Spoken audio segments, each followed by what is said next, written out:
but we project around a trillion EVM gas a second throughput.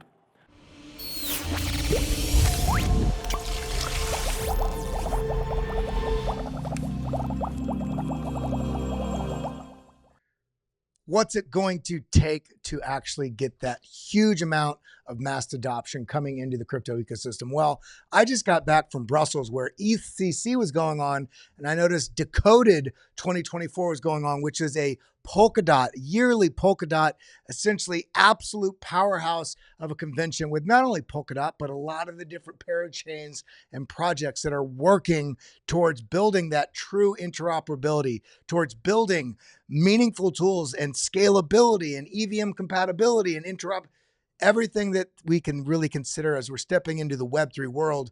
What do we need to do? What does the blockchain space need to integrate the utility and the ease of use that we're looking for if we're actually going to make that happen? Well, let's go over a couple of things that I noticed while I was there at Decoded. In fact, I'm wearing this shirt that I got at the Decoded conference there in Brussels about a week and a half ago. Now, we had Gavin Wood, the founder of Polkadot, on stage for about 45 minutes, breaking down a lot of real world issues that we've seen in culture and how we need to think through as we evolve the blockchain to meet some of the requirements that we need in the real world and also in this digital asset space that we're building into. So let's jump right in. I want to show you some of the things that they were discussing. And again, this wasn't just Polkadot. I want to kick it off. They started with Polkadot governance advancements, talking about innovations and tools and the future roadmap, showing how far ahead they're thinking as they're building out these systems now.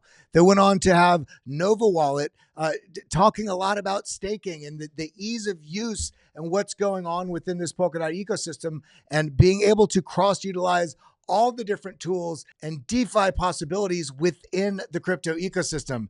Then we went on to have this keynote speech from Gavin Wood. And this is what I primarily want to focus on because they spoke a lot about what's going on. What is Jam? I've mentioned it here on the videos we've been doing here on BitLab Academy, but also talking about identifying, especially as we're moving into Web3 and having AI and having issues with different bots. How do you identify an individual or a pseudonym or identifying like who is actually utilizing the different tech that's out there? Because as bots become more prevalent, as AI becomes more prevalent, we need to make sure there's not only ease of use, but also we can sift out and filter down to actual people on the other side of devices. Because if we don't do that, then we're limiting our ability to scale for people. We don't want to just make it scalable and fast throughput with tens of thousands and hundreds of millions of bots out there calling actions on chain.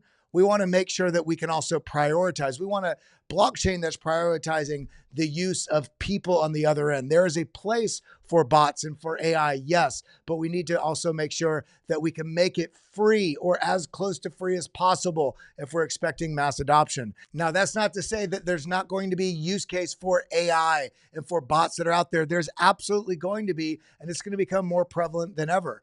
But as an end user, as a person, those tasks and those actions should be as close to free as possible. And for institutions or for anybody or anything out there that's using a lot of data, a lot of that basically eating up a lot of that bandwidth for transaction speed, then there, of course, should be some associated fees. So with that, let's jump to a section of Gavin Wood's keynote speech that I thought was very important. We found a way to scale without breaking resilience and without giving up too much coherency. And one of the issues on Polkadot is coherency. A smart contract in one parachain, as a smart contract in one parachain, it's not so easy to compose one's utility with a smart contract in some other parachain. The interoperability is there via XCM, but it's inconvenient. And this inconvenience restricts, practically speaking, the levels of composability and of composable utilities that can be produced. Jam eases this constraint substantially. And as it happens, by moving from WebAssembly to a new technology, PokerVM, it's also able to offer substantially increased performance. And there are a few other tricks that we do to get this substantially increased performance. But with the increased performance, we're able to, or we project, all right, so treat this number with a pinch of salt, but we project around a trillion EVM gas a second throughput. Now, it's EVM equivalent. And a lot of this throughput is in large part because EVM is very inefficient when it's mapped onto real-world hardware, whereas PVM is eminently able to be mapped to real-world hardware. Jam is permissionless and unsequenced, much in the same way as the Polkadot relay chain. It doesn't care about what order parachain transactions arrive in. It's up to the parachain collators for that. So what you just heard was Gavin Wood, the founder of Polkadot, discussing all these new developments that we've been talking about here on the BitLab Academy with the Polkadot 2.0 evolutions, the upgrades that they've been doing to their chain. And the jam that they're discussing here is that scalability. So basically tying in the world of ZK rollups and sharding, but basically doing it within the Polkadot ecosystem to make it in some ways infinitely scalable. Now, this is all, of course, going to be theoretical, and as it gets put to use case, there's going to be bugs that are found, but what they're trying to do is make sure that they can identify people. They can identify an end user is a human, but also have the mechanisms, have the tech on the back end to be able to make sure that for end users that are people, that we can ensure that a very low cost chain that's very interoperable and also has a near infinite scaling possibility. This is an incredible feat for what they're doing. And with all that, it was so nice to see this conference, the Decoded conference in Brussels, where it wasn't just Polkadot talking about the evolutions within their own chain.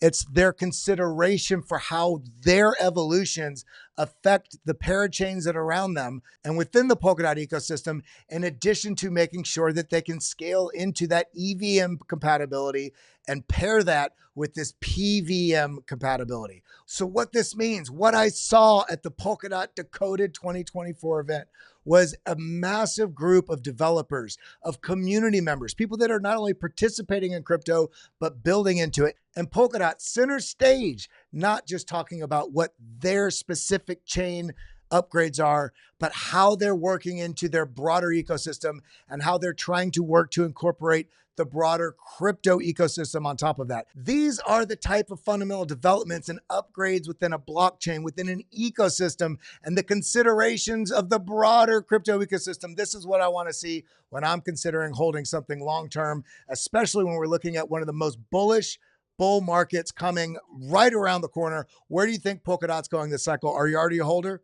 Have you not bought yet? What are your thoughts on Polkadot? Comment down below what price point you got in on. Where do you think price is going to? And if you hate it, let me know why down below. I'd love to hear your thoughts. With that, that's all I got. My name's Kelly Kellum. I'll see you in the next BitLab video. Adios.